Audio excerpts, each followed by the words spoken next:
Welcome to this course on building microservices with Nest.js. You'll create a delivery service application that tracks writer activity by saving their coordinates every 3 hours. You'll learn to build two microservices, a login service and a writer service, and enable communication between them. By the end, you'll have the skills to design and deploy scalable microservices. Haider Malik developed this course. Welcome to my course. Let's talk about the sample application we're gonna build in this course. Let's say you are building an Uber type application, like a delivery service application, and your manager has assigned this task to you. We wanna save the rider coordinates after every 3 hours. The rider will have a mobile application, and you will have your API that run every 3 hours to save the rider coordinates. Ultimately, the company want to build a rider tracking feature. They want to see how rider has spent their full day. We're going to break that application into microservices.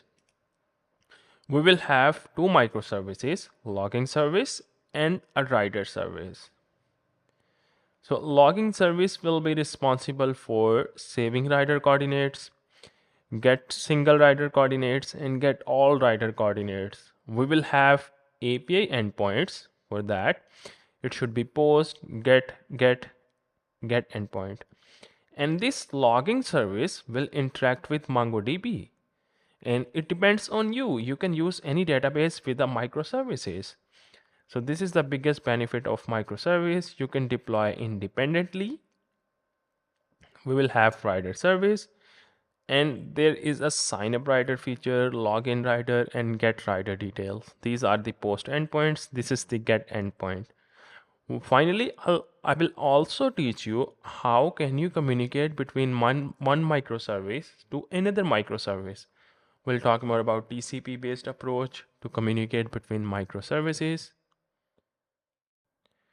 Now we're going to create our first microservices project, Nest.js microservice project. Before creating the project, you need to understand there are two ways to organize code in Nest.js. The first one is the standard mode, and the second one is the monorepo mode.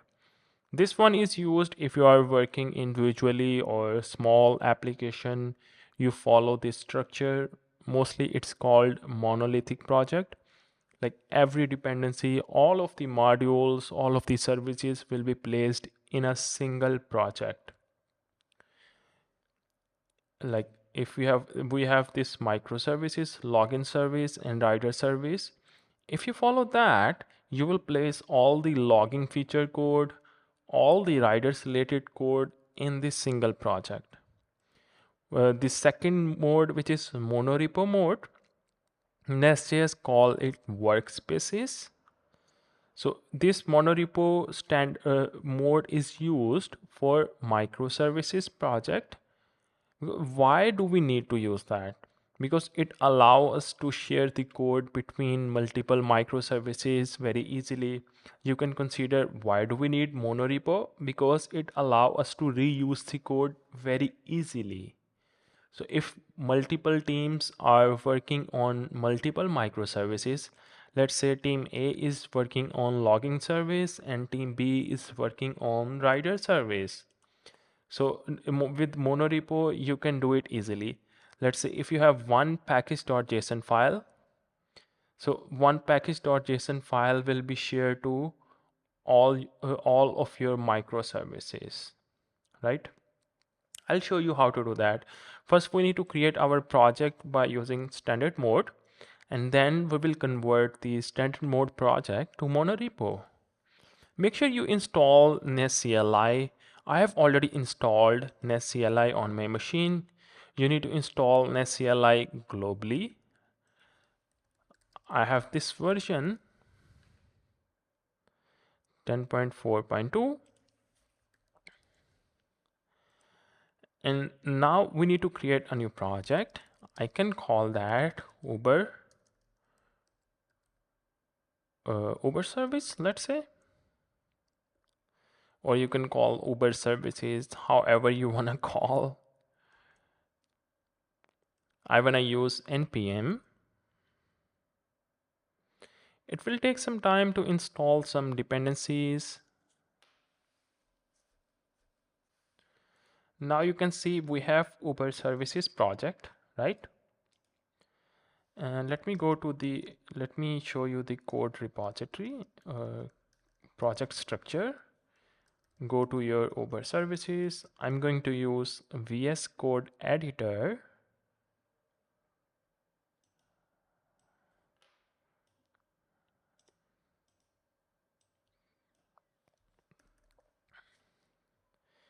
Here is a standard project structure. You will have a source folder, and here you will have your app controller, module, and services.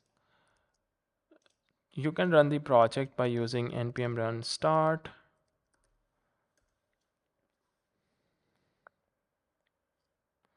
The project will be running on port 3000. By default, they are using the 3000 port.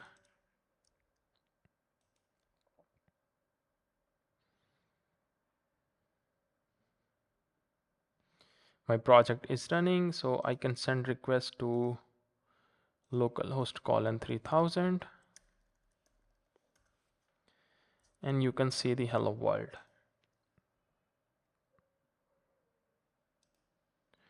Now we want to convert this standard mode project to monorepo mode. So how can you do that? All you need to run this command, nest generate app. The first microservice, I would like to say logging service. This command will convert the standard mode project to monorepo mode. You can see it has deleted the source, deleted the test. My project has updated. You can see now we have the apps folder. You can see I have the logging service. Here we have the Uber services. I also going to have another service. I can call that nest generate app. I can say riders, or I can say rider service.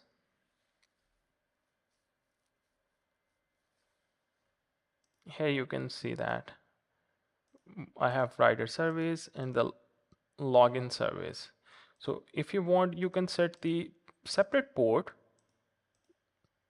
Like Uber service is my default service. You can check that from the Nest CLI. This is our root service, Uber services. And we have the login service and we have the rider service. Let me check the port.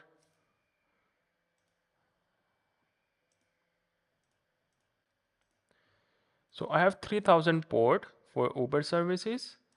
If you want to start that, let's say npm run start. I can provide the name of the service I want to start. Let's say make sure you update the port. For Uber service, I have 3000. For rider service, let's say I can set 3001. For logging service, I can set 3002. So I can start npm run start. I can start, let's say, let's provide the name of my service. I can say logging service. It's gonna run the logging service. Let's create another terminal, and this time I would like to start, or I can say nest start, the name of the app rider service.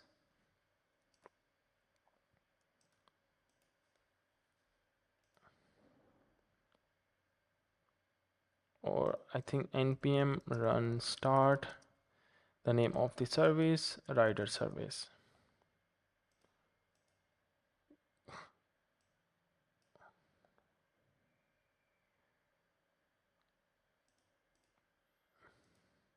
Oops, I have to go to this directory first. I can do in my VS Code. It's an easy.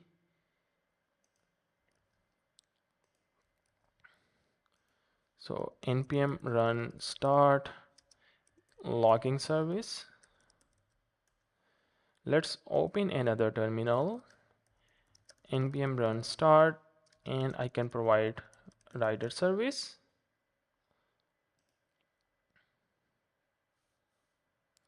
So our logging service is running on port 3002 and rider service is running on 3001. Let's see what's going to be happen.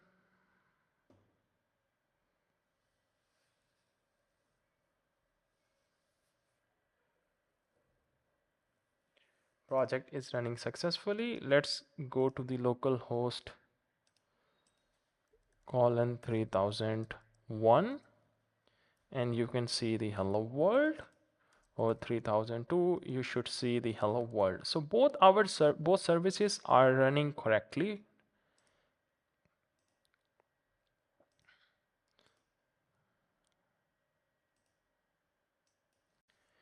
Now we're going to implement our logging service. So we're going to implement this feature, save rider coordinates. Each microservice will have its own database. You can say this one is going to use the MongoDB. The best practice is to use separate database for each microservice. If you want, you can use MongoDB here. I'm gonna use MongoDB. If you want, you can use Postgres here. It depends on your project architecture. You have a freedom in microservices. You can build this microservice in TypeScript. You can build this microservice in Python. You can build this microservice in any language like Rust, Java, C Sharp. This is the biggest benefit of microservices architecture. Now we're going to use MongoDB for the logging service. There are two ways to install MongoDB. The first one is local MongoDB server, or you can connect with Docker. If you have installed Docker, then I would recommend you to use Docker image to connect with MongoDB. You can search install MongoDB, and I found that MongoDB Community Server Edition. And these are the instructions to install MongoDB for every operating system. I'm not going to show you how to install the MongoDB. There are a bunch of tutorials and videos on MongoDB. After successfully installed MongoDB, you can run the command. I have installed MongoDB locally on my machine, but I can also use Docker Compose image, Docker image, MongoD dash DB path. You gotta provide your MongoDB data path. When you install MongoDB, they are telling you to create this directory to store MongoDB related data. It's a command MongoD is to start MongoDB server. Now MongoDB server has been started on port 27017. So in the next video, I'll teach you how to set up MongoDB with Docker Compose. Before installing MongoDB with Docker, let me show you why do you need Docker. Maybe you have a question. Okay, you are right. I install MongoDB locally. Then why do I need to use Docker? Let's imagine this use case or this scenario. If you are building in a large project, let's say your company has 1, 2, 3, 4, 5 services. Let's imagine your company has 30 plus services, 30 plus microservices, and each service are using multiple tools, or you can say that Each service is using a different database. Let's say wallet service is using Redis, logging service is using MongoDB, payment service is using Postgres, and email service is using Elasticsearch. We are, let's say, saving emails in Elasticsearch for efficient searching. Our user service, let's say, is using MySQL database. You have to install, let's say multiple developers are working on multiple microservices. If you want to work with payment service, then you need to install Postgres on your machine. If you want to do any contribution to email service, then you need to install Elasticsearch. If you want to work in logging service, you need to install MongoDB locally on your machine. So to work all of this, you need to install these tools. You cannot work without these tools in your machine. So all these services are dependent on these tools. So you need to install it, download one by one, and then install all of them. So what will Docker will do? Docker, you can install with Docker. We will have a Docker compose file. I can say that I will have a Docker compose file, and I will place a command to install all of that.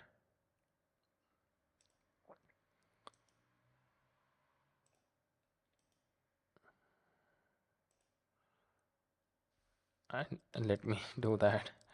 So I can consider it here. I will have a Docker compose file, which is a one file, Docker compose file. Here I will place some instructions. You can consider that this one instruction, like a source code or a command to install MongoDB. How cool is that? You provide the instruction to install MongoDB, Elasticsearch, and your Redis or your MySQL. I just gave you the quick example. That's the benefit of Docker. Let's say if a new developer joined, he want to work with payment service, or he want to understand the source code, how architecture is working. He will execute this command. Hey Docker, please install all the tools for me. There is a command for do that. Docker compose up. We're gonna use that. This will install MySQL for me, MongoDB, Redis, Elasticsearch, or Postgres with this single command. If I want to stop all of these services, there is a command to do that. There is a Docker compose down. Please stop all the services. Otherwise, I have to stop the MongoDB just like I did. I have to stop the Redis, I have to stop the Postgres, Elasticsearch, and MySQL. This is why we need to use the Docker. In the next video, I will show you how can you install MongoDB with Docker. Now we're gonna install MongoDB with Docker. Make sure you have installed Docker on your machine. When you write Docker install on a Google Chrome, it's gonna give you the Docker engine image. It's not an image, it's a software. It's like a graphical user interface like software. You will see this type of interface when you install the Docker engine.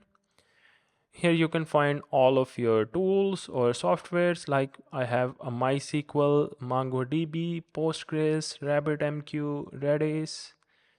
So when you will install the image, this is a Docker Hub repository. I'm sure you are familiar with Docker before. You can find the Node.js image, MongoDB image. You can search Mongo. I searched that and I got this page, 1 billion downloads. This is the official image of MongoDB. So you will download the image. Here you can say that. And MongoDB image will be downloaded. You will download the MongoDB image, and image will run inside the container. You can consider in this way. So image will be running inside the container. So this will be treated as a MongoDB container. I can say that. MongoDB container. You can also rename for the container. I can say MongoDB container.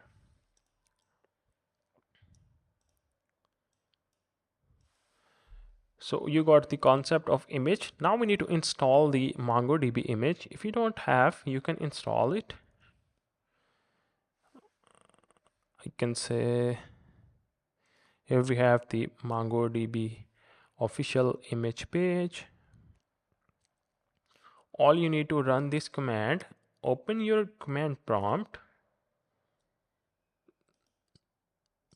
Let me close it and open it again.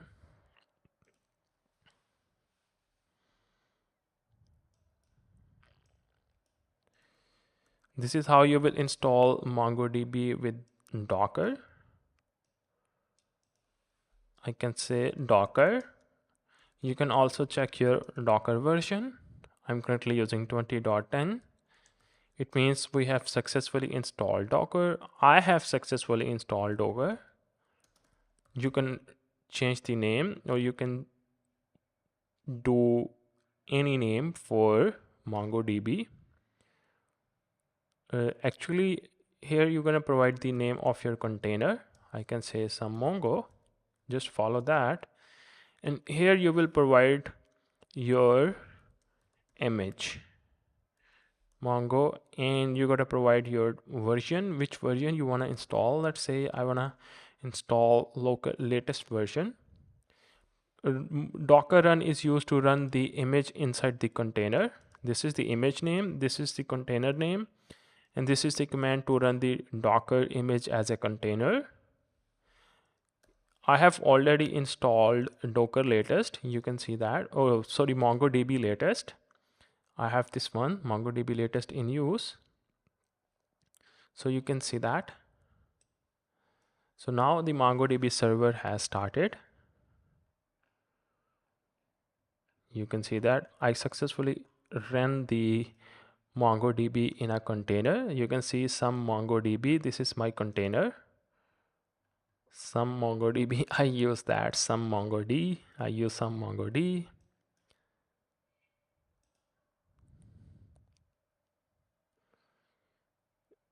I'm running the MongoDB in interactive mode. Don't worry about that. If you want to stop your MongoDB, you can do here. It means I want to stop the container. If you want to delete the container, you can also do that. So why do we need Docker Compose yet, right? Let's say if I told you we need to install, let's say our wallet service is using Redis. We need to install Redis on a separate terminal here. We need to write the code for Redis to run Redis server. Let's say if we are using Postgres, I need to start the Postgres manually. Here I will need to install or run Elasticsearch as a container separately. Let's say if I'm also using MySQL, I need to run the MySQL on a separate tab. So Docker Compose solves this problem. All I need to write, I will have a simple file. I'll place all the run configuration in that file in Docker Compose and run that file. So we have successfully ran MongoDB as a container. In the next video, we will look at the Docker Compose. How can you start MongoDB server using Docker Compose? Now we're gonna use Docker Compose to run MongoDB server. Let's create a new file, docker compose.yaml file. It will support the YAML YAML syntax highlighting. It works with YAML language. So you will define all your let's first we need to have the version. So Docker, this is the latest version with Docker engine. You can specify your version. Here you will place all your container your application is going to run. Or let's say our application is using MongoDB, Postgres, Redis, Elasticsearch, and Kibana, MySQL, Postgres. All these tools or images will be placed here, and these images will run as a container. So it means I'm specifying the configuration for all of my containers. The first one is the Mongo. Here I'm telling the container name. This is the name of the container slash Mongo. This is my container name, and you gotta add your image. Here I can say Mongo. If you don't have image, it's gonna install the image.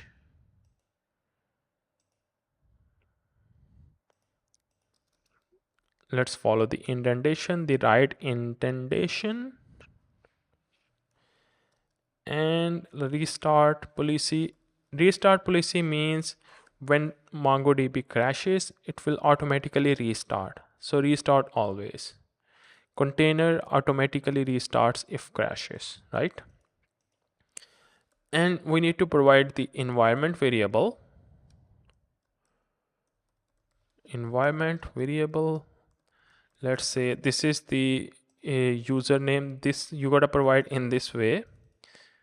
So I'm using the Mongo init root username, which is root, MongoDB init db password, root. These are the optional, but I would like to keep the root username and root password. That's all you need.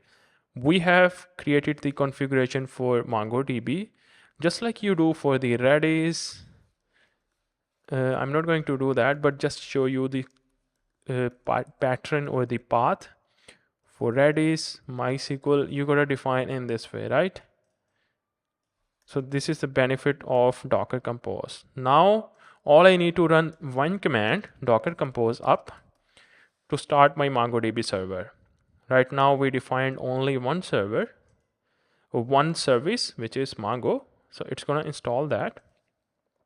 You can see my Mongo is running as a Mongo container. This is the name Mongo slash Mongo colon one, Mongo dash one. This is my project name, Uber Services. So you can see that Uber Services is running, and here we have Uber Services dash Mongo one.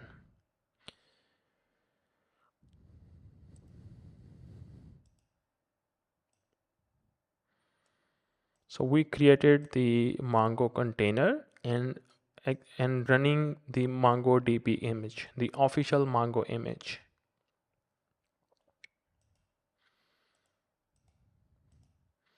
You can also stop your container from here if you want. But there is another command to do that with Docker Compose down. Docker Compose down. It's gonna delete or remove all of your containers. You can no longer see Uber services. I cannot see that.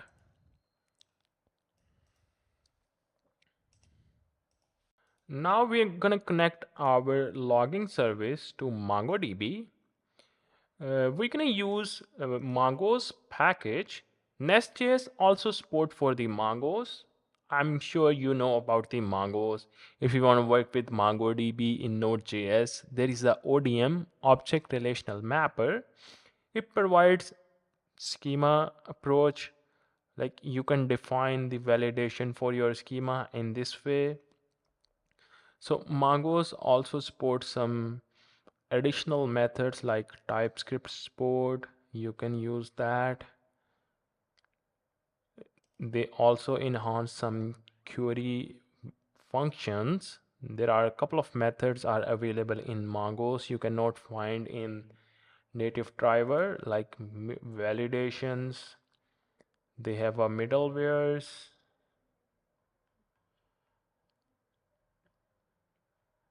You can do aggregation with Mongoose, but you can also do aggregation with native MongoDB driver.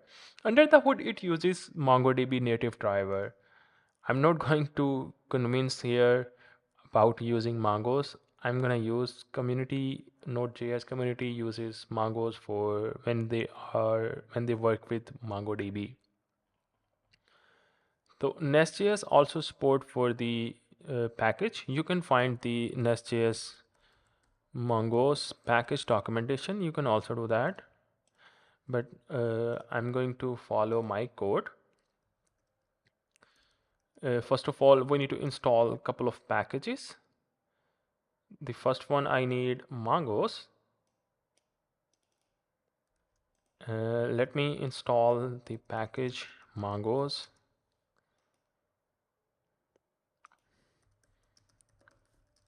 And we also need another package, Nestjs/Mongoose. Nestjs created this package to work with Mongoose. Nothing more, they have just created module structure of the Mongoose.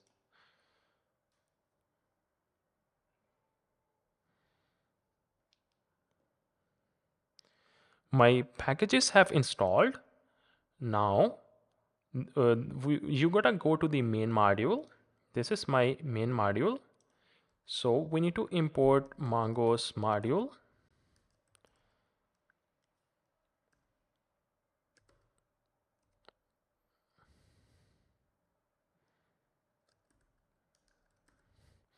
It is not giving me the syntax highlighting. Yeah, I can get it. I gotta import it from the Nest.js Mongoose module. If you wanna look at the definition of this one, Mongoose module, it's gonna take some time. I need to call the root method. This is used to initialize dynamic module. Why dynamic module? Because I want to initialize the Mongoose module. Actually, I'm telling to Nest.js, I have a logging service module. This is my main module, and I want to inject Mongoose module here. So a couple of methods or models will be available for me in the controllers or services. Here you need to provide your connection string, the URI connection string, and a couple of options. So make sure your MongoDB is running. If you don't, if your MongoDB is not running, you can run that by using Docker Compose up. It's going to start the MongoDB container. So let me show you the connection string format. It's going to start with this one, MongoDB. And here you got to provide your host name. Should be, we are using the local host right now, host name. And you got to provide the port. By default, MongoDB uses this port, and your name of the database. I'm gonna use Uber. You can choose any name here. Let's say that logs underscore db. Let's use that. It starts with MongoDB, just like with HTTP and the colon. Here you gotta provide your host name, and you got to provide your port. By default, MongoDB works with 27017. So this port will be available for MongoDB and your DB name, right? Let's see what is going to be happen if I run the project. npm start logging service, and I want to run in the watch mode. You can use that /w. So you got the issue because here you can see the issue, unable to connect to database. We did not connect successfully because I was looking for that error, Mongo server selection error 27017. By default, MongoDB runs on 27017, but we did not specify the port forwarding.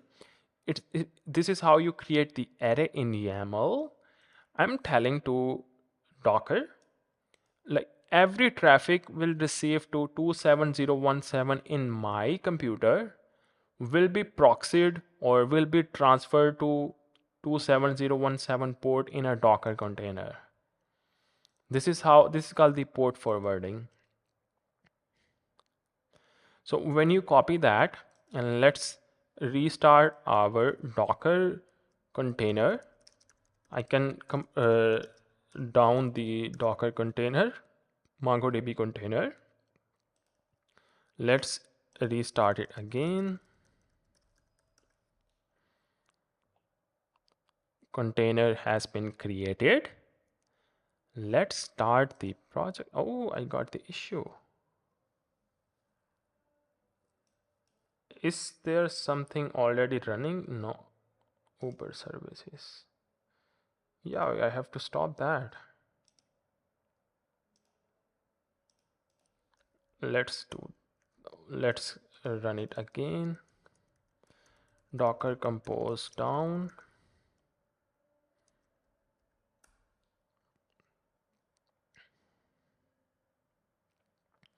My Mongo server is running. Now we need to run the project again.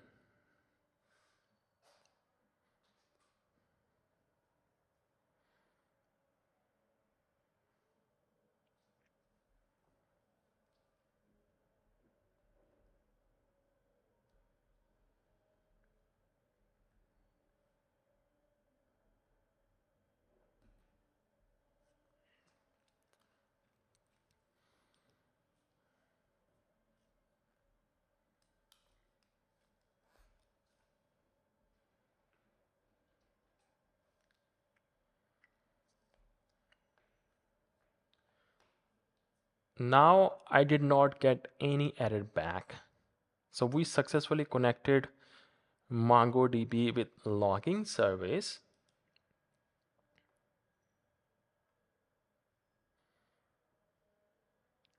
Let's talk about one more thing. If you want to interact with MongoDB graphical user interface, you got to install the MongoDB Compass. If you already worked with MongoDB, you know the MongoDB Compass. So it is used for local development purpose. You can run the queries here just like in MySQL Workbench or Postgres PG admin. It's a graphical user interface. So if you want, you can connect your running MongoDB. I can say Uber connection prod or not a prod Nest.js, right? So you gotta provide your username and password just like we set here. Authentication. This one is root username and password. I'm gonna use connect. Awesome. So this is our database. It's a connection MongoDB. Here you will see the logs DB. Right now we don't have data right now, but when you will have the data, when you will create any record in any collection, the DB will be created for you. Or if you want to create DB, you can do that. ZDS or it's a logs DB, you can do that, but you need to provide your collection name. You will have at least one collection. So I'll talk more about in the next future videos.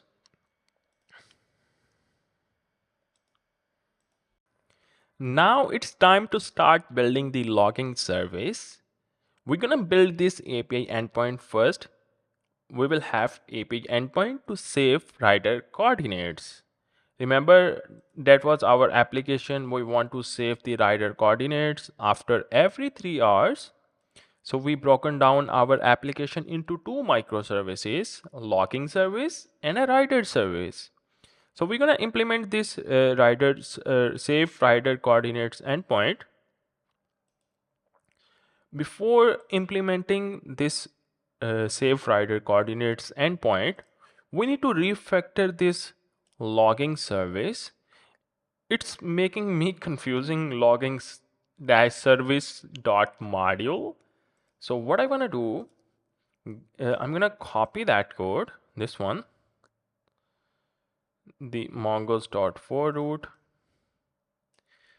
and I would like to delete this logging service because I want to rename that logging service to something else. Remove logging service from here.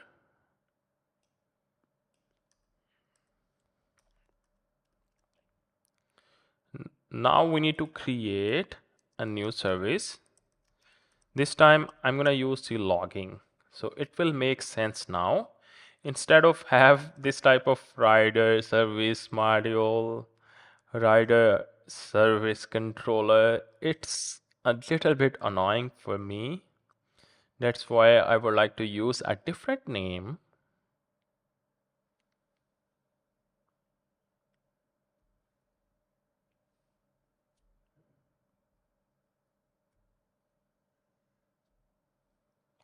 Here we have the logging. Now it looks good. You will see the logging module, logging controller. This is our main module in the logging application, logging service.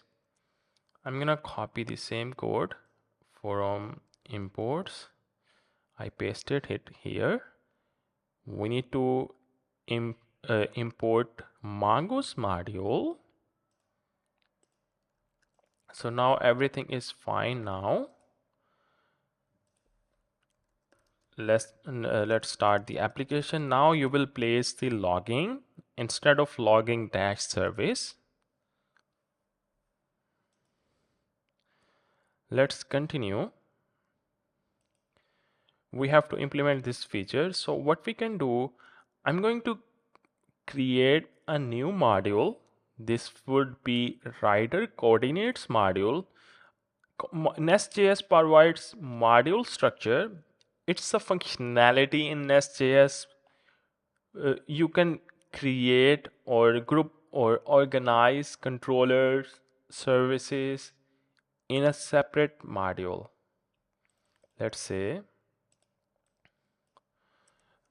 let me show you the demo, what I'm saying here. Let's create a new, make sure you open your terminal into the source folder from the logging. I'm gonna use Nest CLI to generate a new module. Nest generate module and rider coordinates.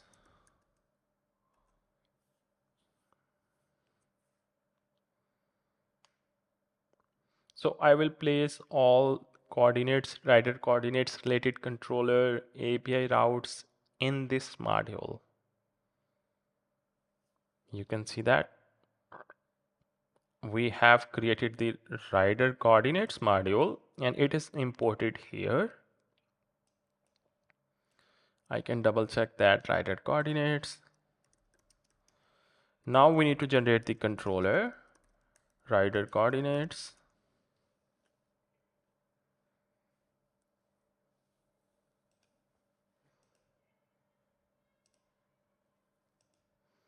The application is running fine now. There is no error.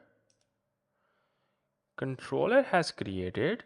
Let's generate a new service.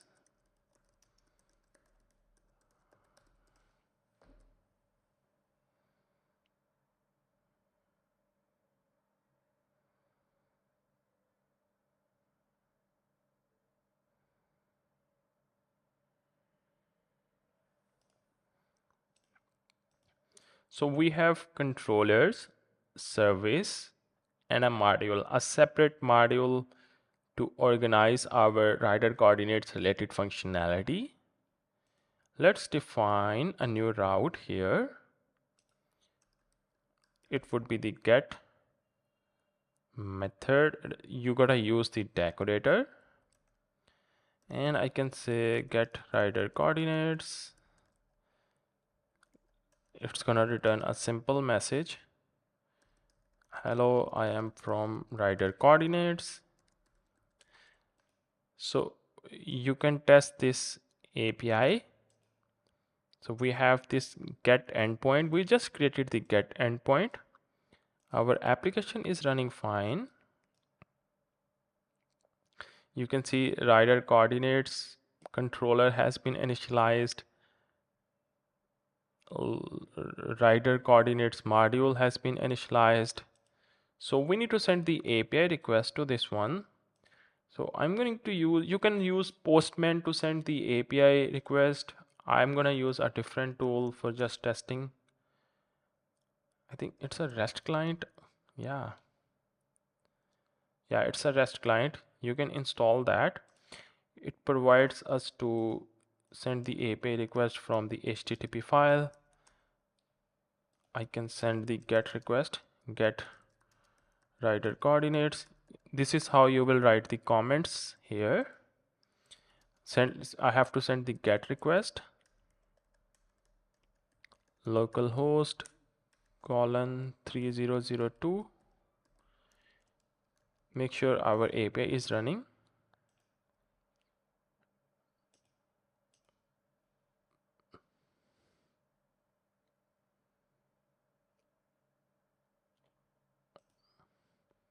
Let's double check. Yeah, I think we created the module again, but we did not change the port.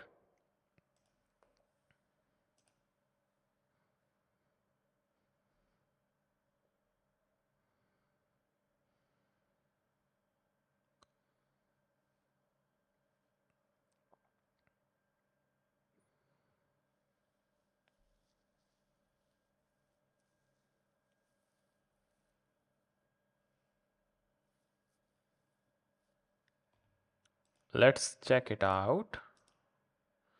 I think I have to restart the application because we changed the port.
Let's send the API request. You can see the hello world, but we created a different routes. Coordinates. It's a get request. Hello, I am from the rider coordinates. Did you saw I did not define this specific routing just like in Express. This will be working as a base path for these routes. This will be treated as a route handler.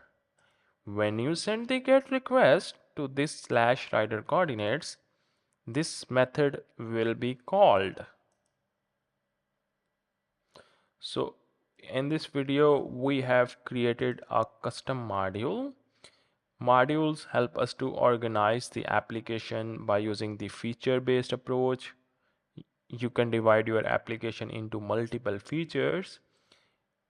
So this is how I use the module.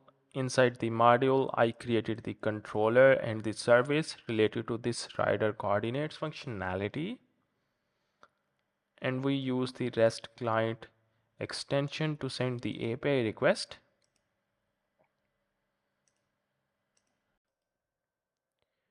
Now we're going to create first model in Mongoose. We want to save rider coordinates in MongoDB collection.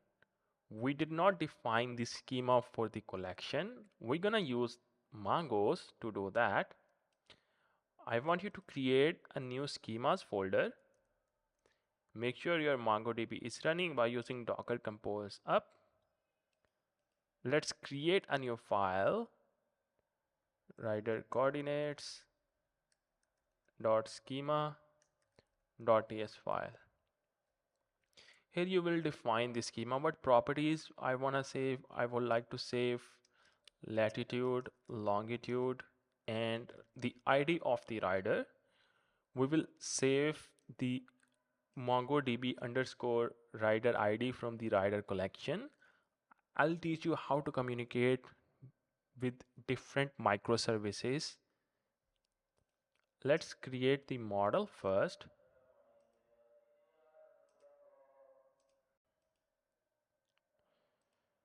First of all, I need to import a couple of properties from Nest.js Mongoose package. We already installed Nest.js Mongoose and Mongoose package. So let's define the schema. Now we are going to define the structure of MongoDB collection. We also need to export the document type. So we will use when we will create a new record in rider coordinates collection, we will use that type. I can say rider coordinate document. This is would be the structure of the document. Hydrated document, we need that.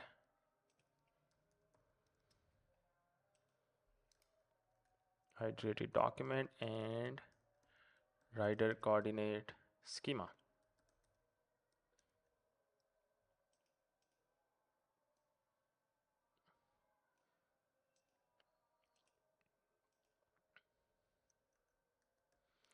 We don't have any class yet. Let's create the class. I can say class rider coordinate schema. We're gonna use the decorator schema. You can also provide the options, but I don't have any options.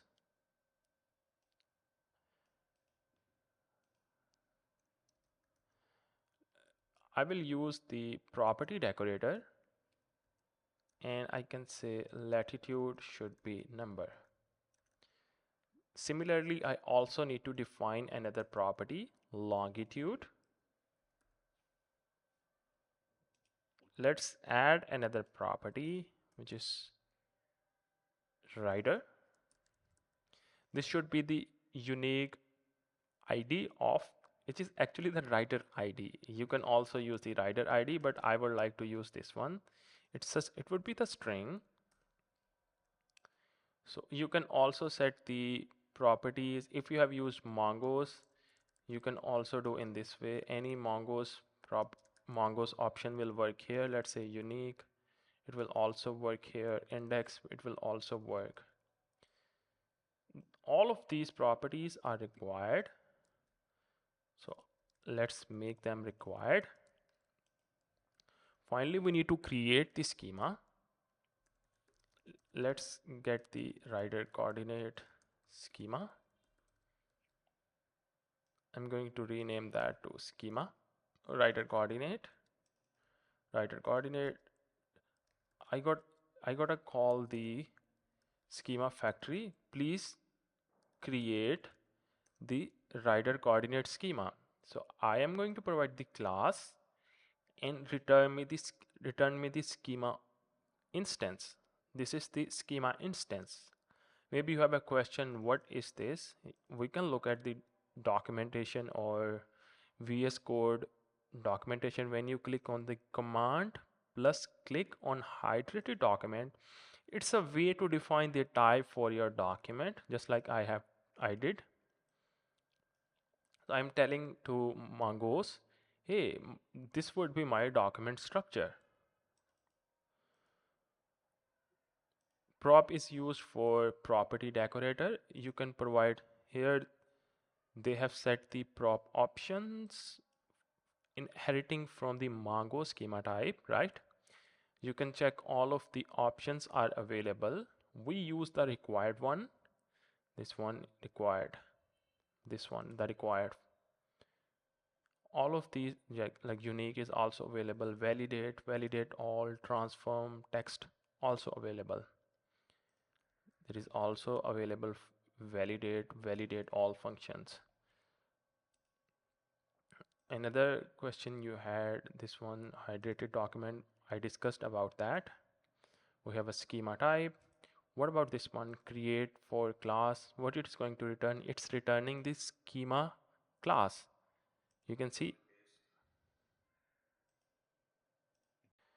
so it's gonna return the schema class. If I look at in the Mongo schema, you can see it's going to return the class of the schema. I will have all of these properties are available. This is a schema class, and this is a constructor add. All of the class schema class has these properties. All right. Under the hood, it's going to return the instance of the schema. Now we're going to start validating our request body. We are moving towards post endpoint. We need to save the rider coordinates. You can imagine that our Android application will send the API request after every 3 hours. So we will expect longitude, latitude, and the rider ID. It's a MongoDB ID. So we need to validate request body using class validator. There is a package of class validator. You can check is integer, is email, is not empty, contains all of the validators are available. In our case, we're going to use is string and is not empty. If you want to learn more about class validator, you can check this link.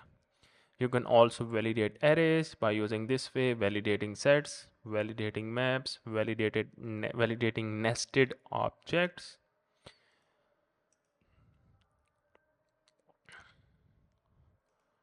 First of all, we gotta install two packages, class validator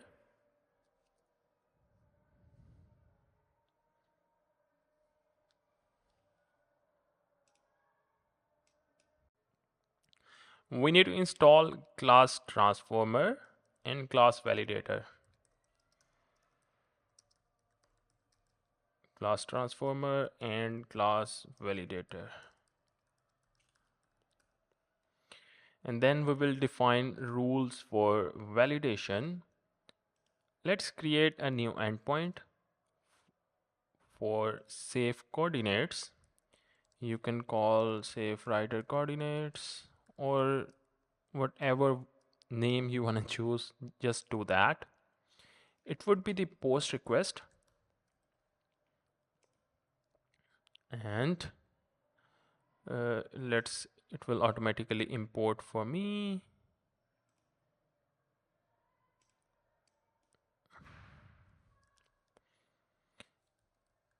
And we need to get the request body.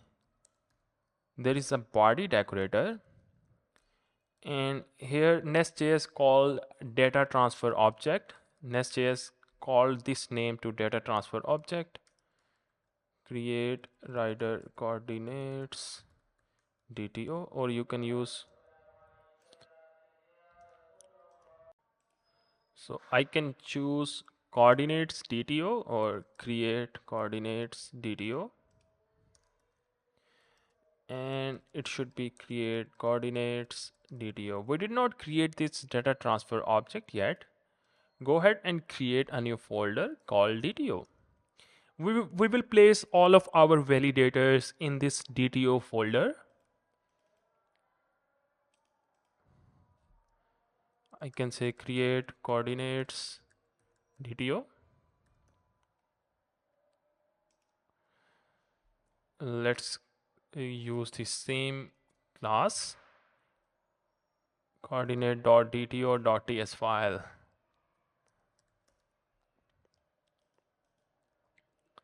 It should be class create. So we need longitude, latitude. We need to add validation for longitude, number, latitude, number, and what about else? The rider. The type should be string. Now we need to apply validation. I can use is integer, or I can say is number from class validator. It should not be empty, so there is a empty decorator is not empty. I can apply same case on latitude. I can do the same stuff with rider here. This time we need a string. It should not be empty. String. Make sure you gotta export that. I would like to use it here. Here class validator.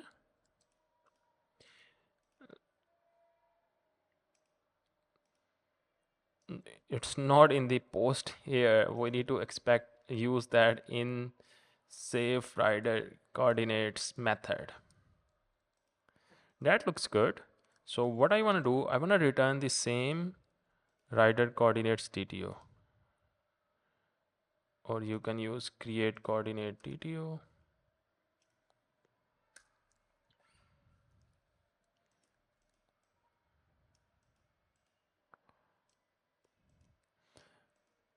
Let's try to test this application. I can start the name of the service logging dash dash watch.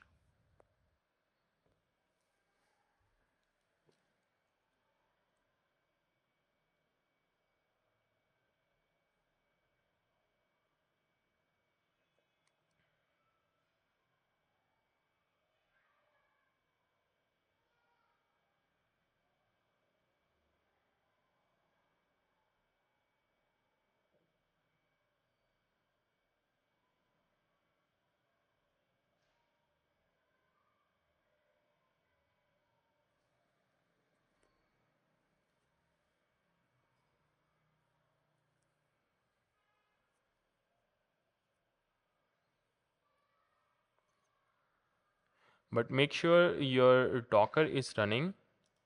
My Docker is running here. You can use Docker compose up to start the Docker. Here I have a MongoDB. MongoDB is running.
Our logging service is running.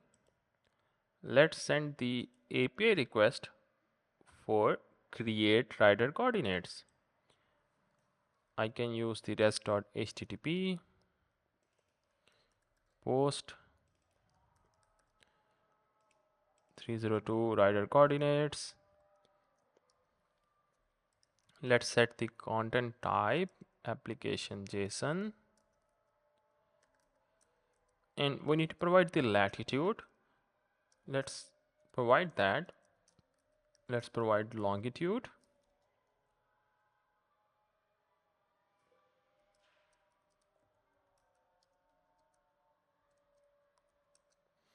And let's provide the rider.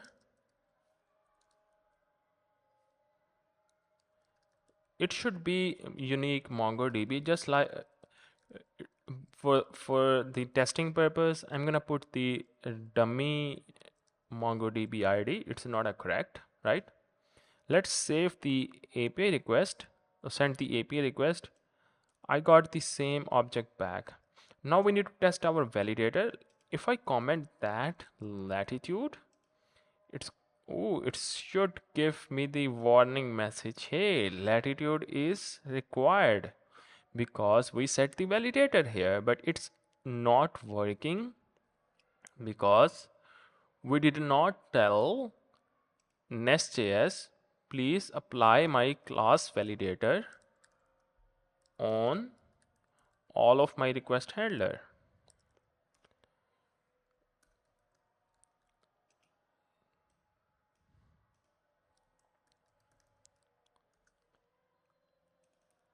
App.use global pipe. We need to set it validation pipe on a global level.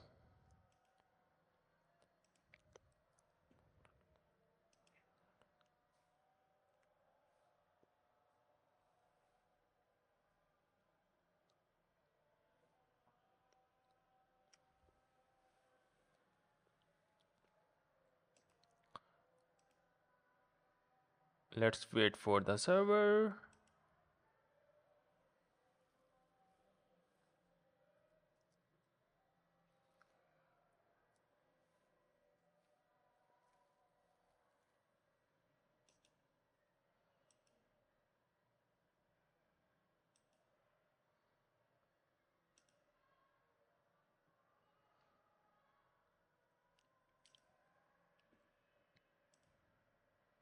Now you can see the message, latitude should not be empty and latitude must be a number. So let's provide that. If I provide the string value, it should give me the error back. Latitude must not be the string. So this validation is working fine. If I did not provide the rider ID, it should give me the error back. Rider should not be empty and rider must be string. That's it. So we have implemented the validation using class validator package. Now we're gonna moving towards saving data. We will use rider coordinates model, and this model will be inherited from the Mongoose model. Under the hood, Mongoose model provide these methods: create, update, delete. There are a bunch of methods on update many, find one and update, delete many, and delete one.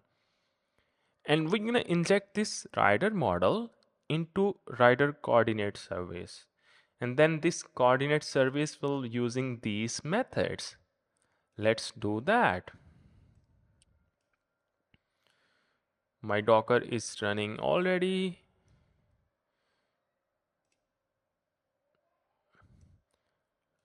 Let's create a new branch. You can say saving coordinates.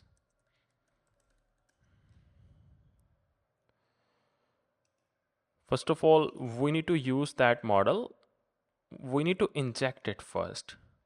So Nest.js, you can use a feature module for the Mongoose. Let me show you how can you do that. Let me fix my this one.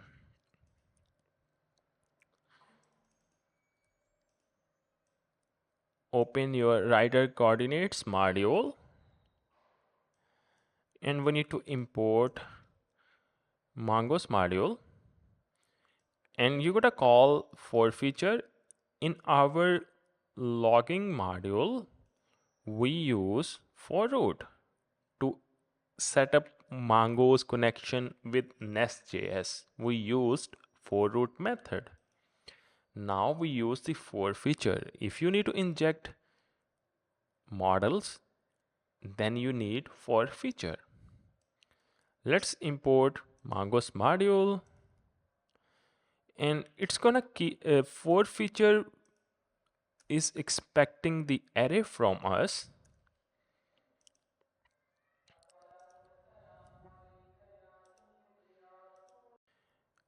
If I go into the feature function by clicking on command and click, the argument it is expecting models, and the second argument is the name of connection. It's an optional. And models, you gotta provide the definition. Your array will be this structure. It should look like this structure: name, property, schema, collection, and this one. So we use the name property. So you can get the name of your model by using the class.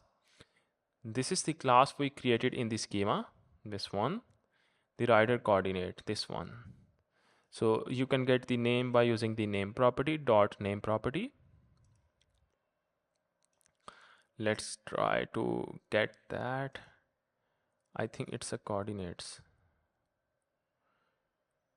Rider, let me check that in the schema. I did not export that, so you gotta export the rider coordinate. And now I should be able to use the name property.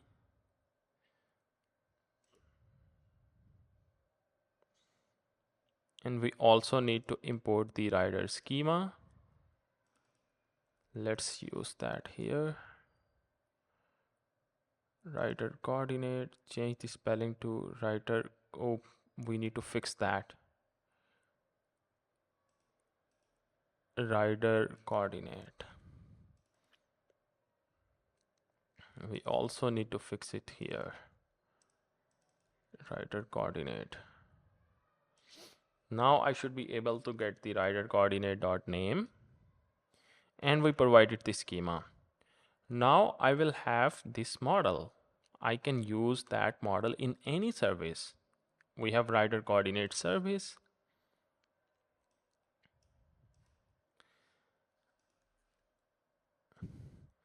And now it's time to define a new controller method. We have the save coordinates. We already did that. Let's inject the service here. Private, I can say rider coordinates service and rider coordinates service, or you can use the shorter name, whatever you want to say. I can call return. If everything is fine, return this dot coordinate service dot save. Oops, make sure you close the constructor. Save rider coordinates. I think I did not created that method yet. And you will provide your create coordinate DTO. Let's define that method. Save coordinates in the service. We created that method. It's gonna expect this one, create coordinate DTO. And here in the constructor, Nest.js use the dependency injection pattern. Whatever dependency this class or any class have, you need to inject in the constructor. There is a separate syntax for inject model, I think. Inject model, yep. You got to provide the name of your model. You can get that from your class. And here, let me find it out.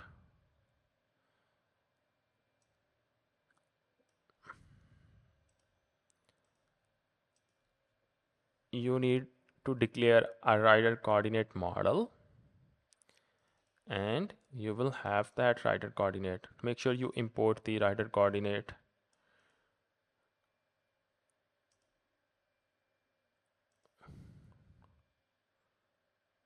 Rider coordinate. Make sure close the constructor. Now it looks good. I should import the model from the Mongoose. Now we have this rider coordinate model here, this one. Now it's time to use that. There is a method I told you. Each Mongoose model have this dot rider coordinate model. You can see you have these methods available in a model. You will have create collection, delete many, edit, find by ID, find one, insert. These are all the methods are available, and it's gonna return create method.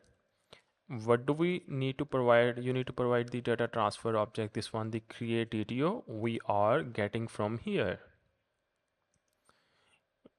You can also await on that if you want. Make sure to set this function to asynchronous.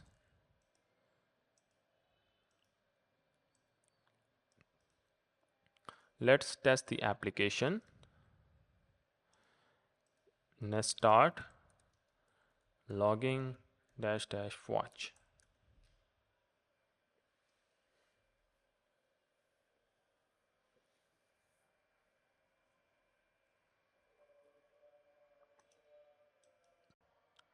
Let's test this method from our rest.http. Let's create the rider coordinate. Internal server error. Command insert require authentication.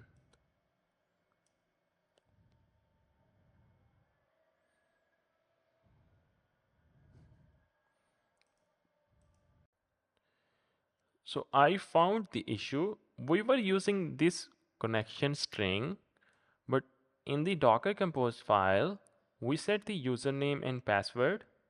So we gotta provide this username and password, root username and root password, because we set that in Docker Compose, and at the rate of sign, and here the host name and our port, and this is our DB. This is important. You need to tell MongoDB, I'm using this credential. Please connect as a admin. Auth source is admin. So I'm going to remove these credentials. Let's try to test that. Now you should see our latitude and longitude have been saved with the rider ID. You can double check that from your connection. Refresh database, you will see the logs DB and there is a rider coordinates collection. If you did not set your connection with MongoDB Compass, you can also do that by providing your connection URI, and you can also set your username and password. Here, authentication. So we have successfully learned how to save documents in a MongoDB collection using Nest.js Mongoose package. Now we're gonna implement the get method. We already defined the get method in the controller, rider coordinates controller. Get rider coordinates. This coordinates will fetch the rider coordinates details, all rider coordinates from the DB collection, from the rider coordinates collection. We gotta follow the same approach. This coordinate service will have get coordinates method, or you can follow the same structure, get rider coordinates. We did not define that method yet. Let's define it.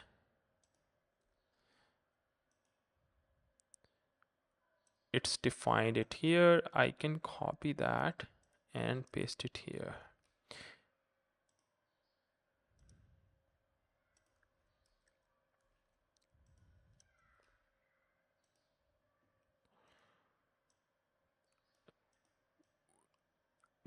I can call find method from the model, rider coordinates model.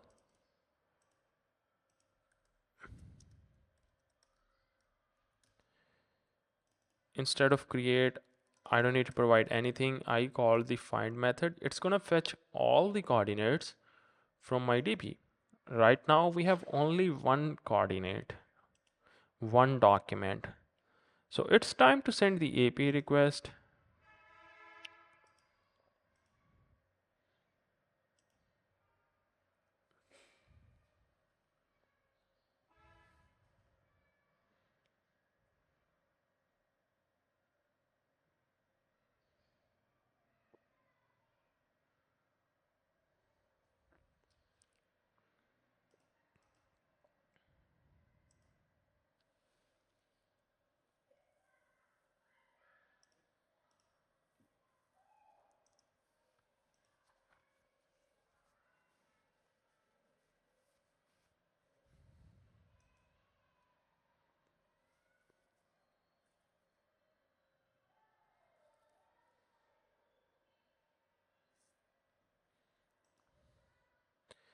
Now you can see I got the coordinate. Let's send the request again. So I got the array of the rider coordinate document. One more thing, the most important concept, I also want to populate the complete rider details. But we are using microservices. You cannot use direct populate. I know you use populate in Mongoose. Like you can't populate the rider, right? Because we will have the rider on a different database with a different microservice. Here we need to communicate other microservice which is communicate with rider microservice by using the rider ID which we stored, and communication can be happened asynchronous or synchronous. Like TCP based, we will use RabbitMQ for asynchronous communication, or you can use Kafka or Nets. Now we will have rider details in a rider microservice.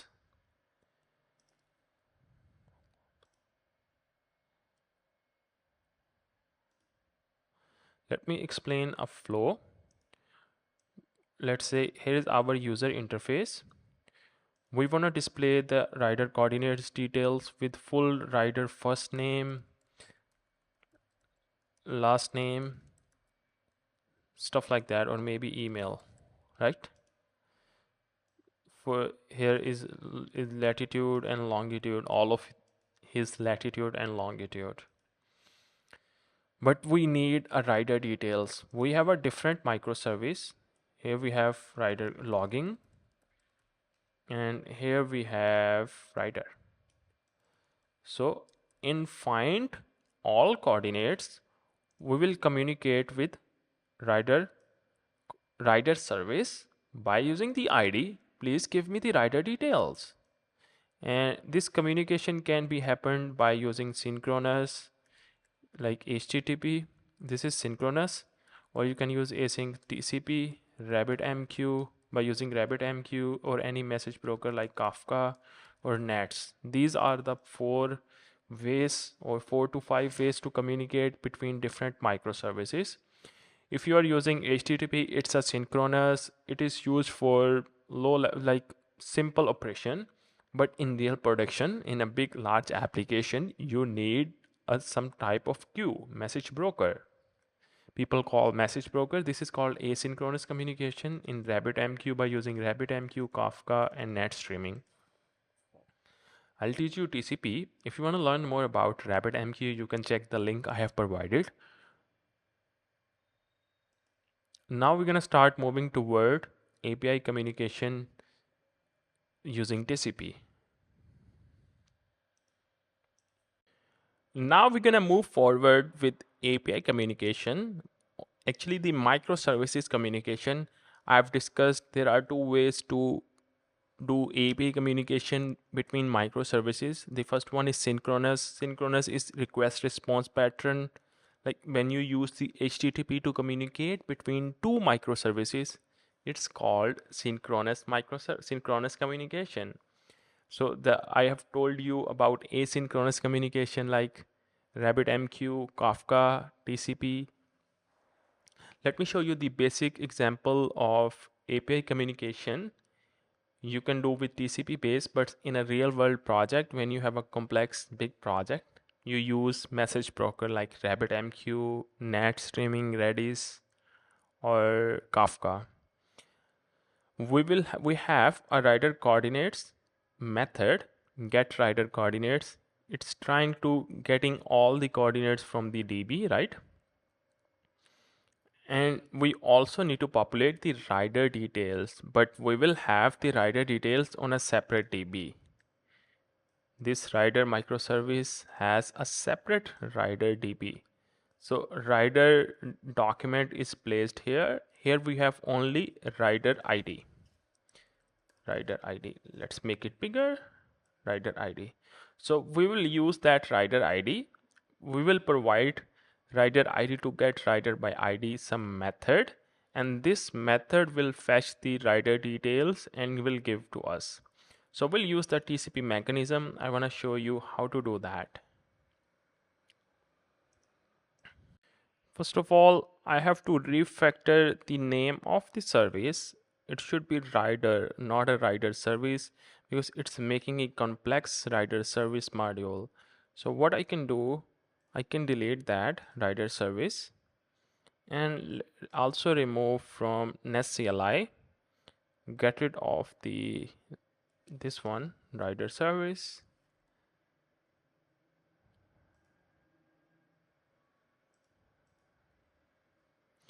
Let's generate a new app. Let's generate app and the name is rider.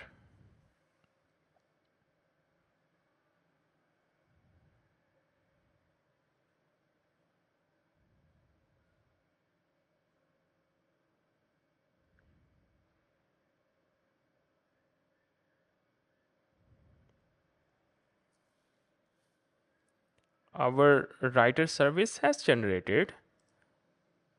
Let's set the port first. Instead of 3000, I'm gonna use 3001. Let's define a dummy basic endpoint, or I can rename that. It should be get rider by ID. It's gonna provide an object. Let's convert that to rider. Here it will expect the ID. I can get the param by using decorator. I'll call it params and it should be any.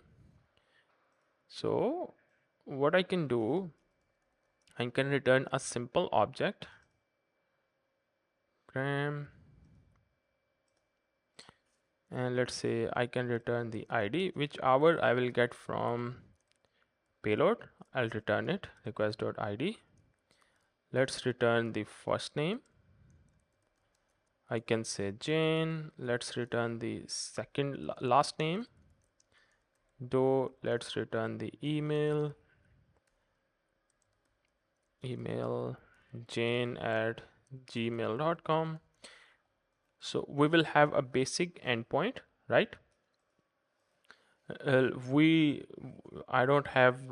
did not define that method in a rider service. You can also do that if you want.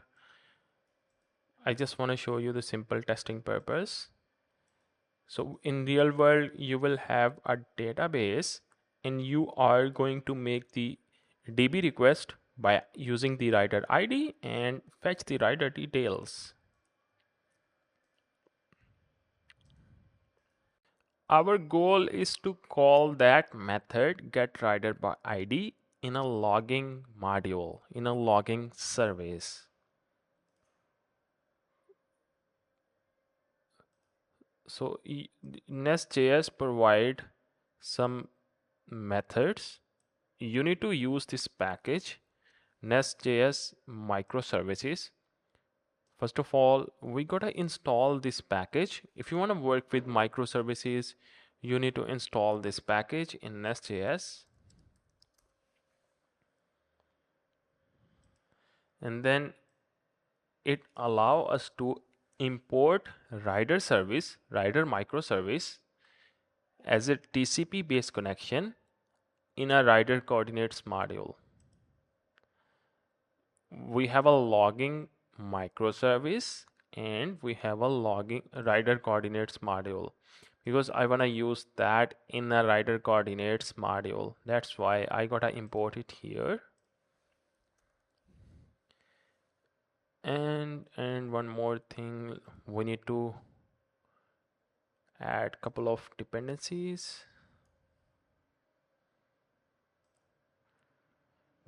I have set the name of my microservice for the rider. I set the rider service. You can use any name.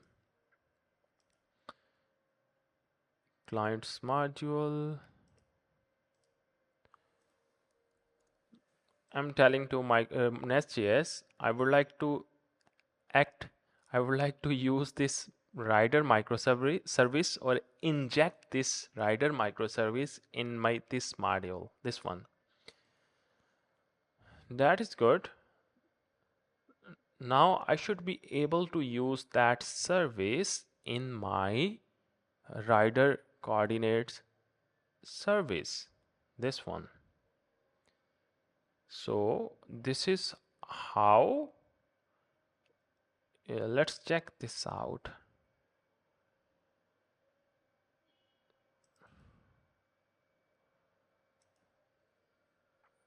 Let me open my code, sample code. And yeah, this is the way you will inject this rider service inside your service. I'm gonna inject as a dependency. Make sure you import the client proxy. So our goal is to call that method getRider by ID. All right. Before doing that, I gotta do a couple of changes here. Make sure you inject it here. I would like to get all coordinates by rider ID. Instead of fetching all coordinates all for all riders, let's set the rider and rider ID. Now I got all the coordinates. Rider, I can say coordinates, but we also want to populate the rider details. So I can customize that response. I can say return, or let's say return coordinates. It should be object coordinates, and we need to return the rider details. So I gotta call the get rider by ID method from my rider microservice. I can get the rider where this dot client dot send. We need to send the command. It work with this pattern. This send method will take pattern argument, and you gotta define cmd and get rider, but we did not define that cmd, this command get rider, in a rider microservice. I'll do that. The first one is the payload. The second argument should be payload. I can pass the rider ID. I can say ID and rider ID. So let's call that pattern and payload. That's it. So it's gonna give me the return the observable. When you see that it's returning the observable, Nest.js provides the operator to get value from the observable. First value, because we are returning only a single rider detail, that's why I'm gonna use that first value from. It's an RxJS operator. Let's import that. Now everything is fine. Now make sure you pass the rider get rider coordinates in a controller.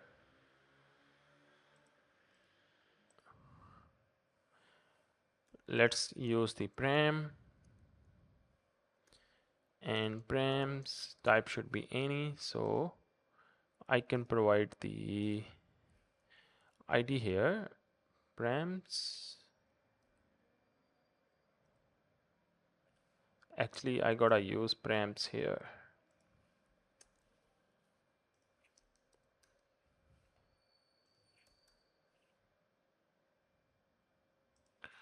Params.id.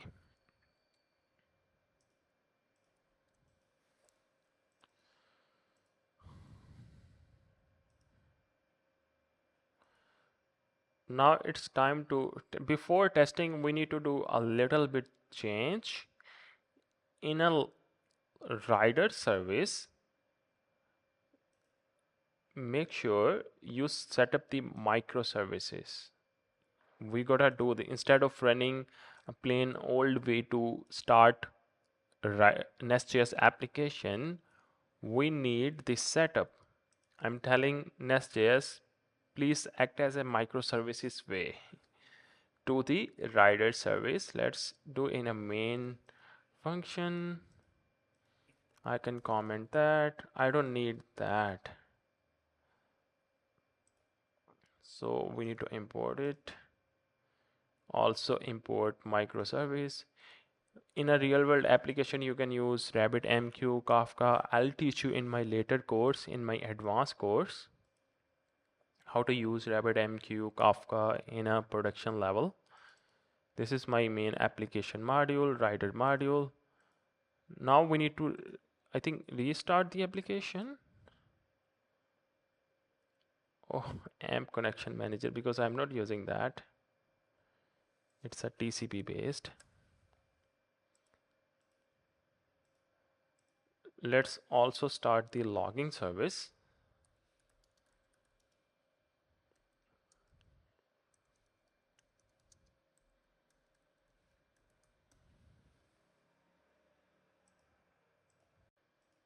Our logging service has started.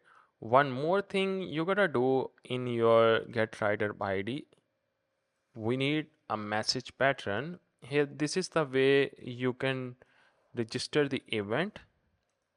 Remember, I use the command here inside the rider coordinate service. I use that command get rider. I registered it here as a message pattern. So I can, any microservice can access the data from another microservice by using this pattern cmd command. So this is the consumer of a microservice and this is the producer.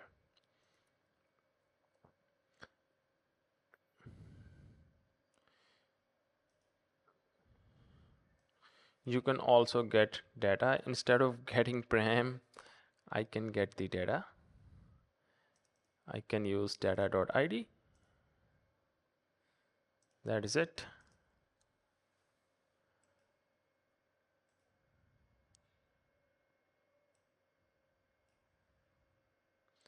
Is everything restarted? Now we need to test our application.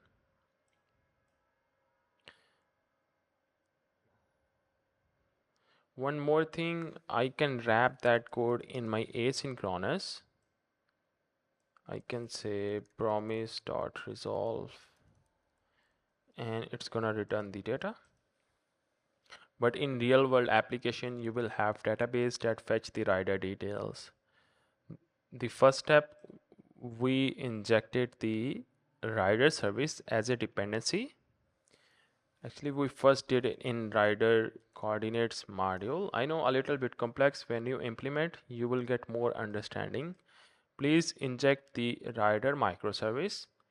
And our next step is to inject the rider service as a provider. And then I send the command. It's a use to get the value from the observable. You can look up the documentation of first value from. There are 2 to 3 operators to get value from the observable in Nest.js. We use that and it's gonna give me the rider and the coordinates. Here we register our event get rider. Now we need to test that. Our, instead of using all coordinates. I want to get all the coordinates of this rider. Please also give me the rider details. 3002. I think it is not working. Rider underscore coordinates, and this one is the ID. Let's double check that.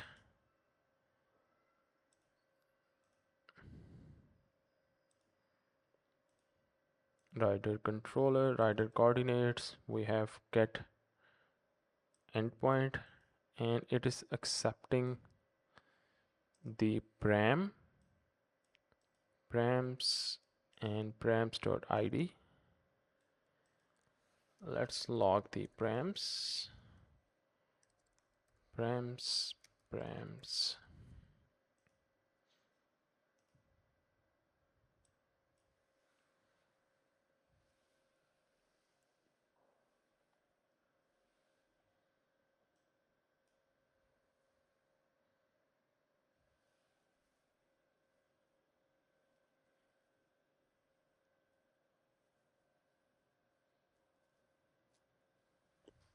Oh, I found the issue.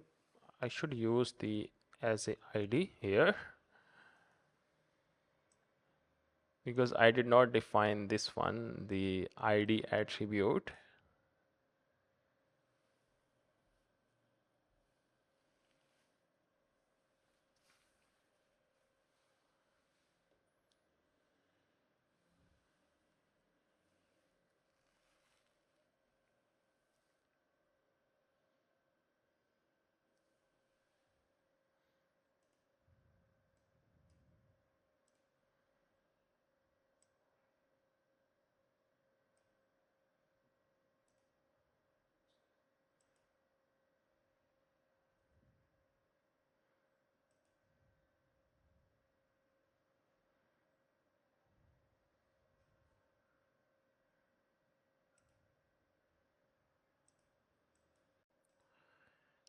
Let's try to test that.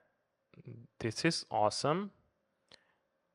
I got rider details, actually the rider coordinates. Let's double check that. It should log the params, I think.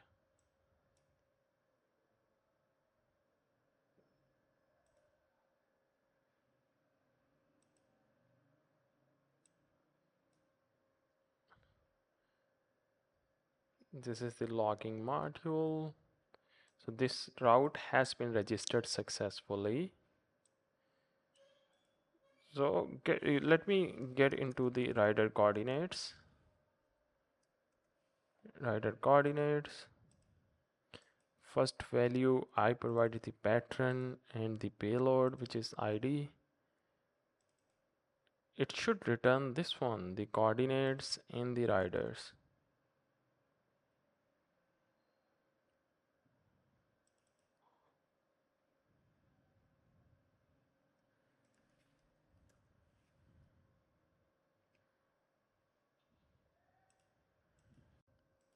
I found the issue. It is working fine. Let's double check the rider details. Do we have that? If we don't have, let's create that.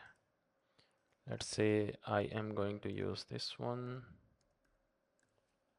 this rider. Let's create that. Details have been created for this rider. Let's use that. Internal server error.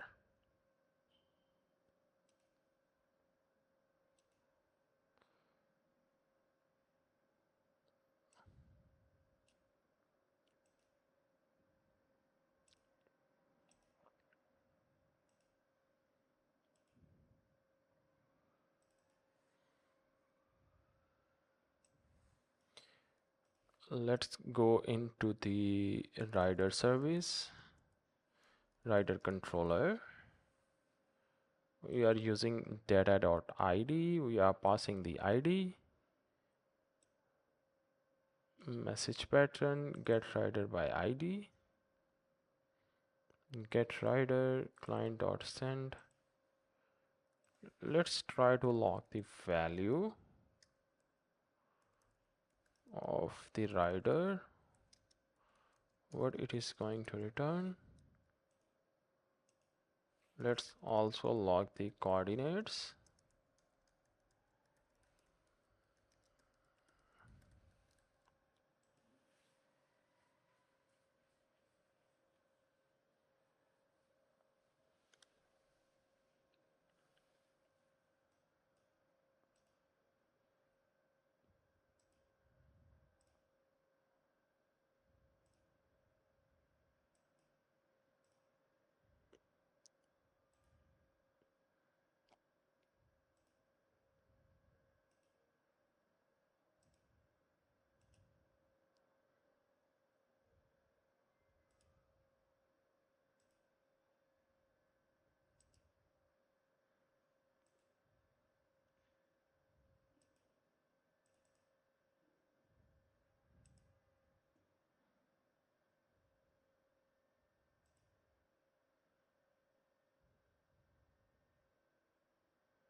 Let's test this application.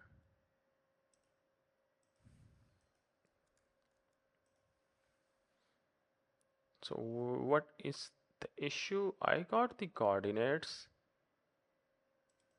Yes, the rider I have created, I got the coordinates. The issue is calling the controller, calling this method.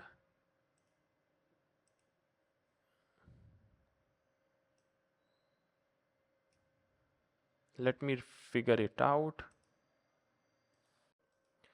I logged the rider without using first value from. Let's copy that, but I got the rider observable. So what, let's copy that and see what will happen.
Still getting the issue.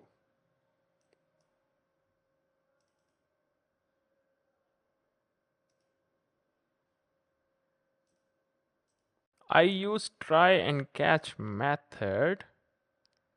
Then I found the issue. I didn't use the try and catch. So it is saying, hey, your microservice is not running. So what we got, when you get this type of error, it means your microservice did not start successfully. Inside the, because I was not getting any log here. I was not getting here because I logged there params in console.log. I didn't get that. So let's change that. Get rider by ID, that was my method. Data. Let me show you the issue here. I did not use that. Instead of, you don't need to pass any port. Let's do that. By default it will run on, I think, 3001, 3000, I think.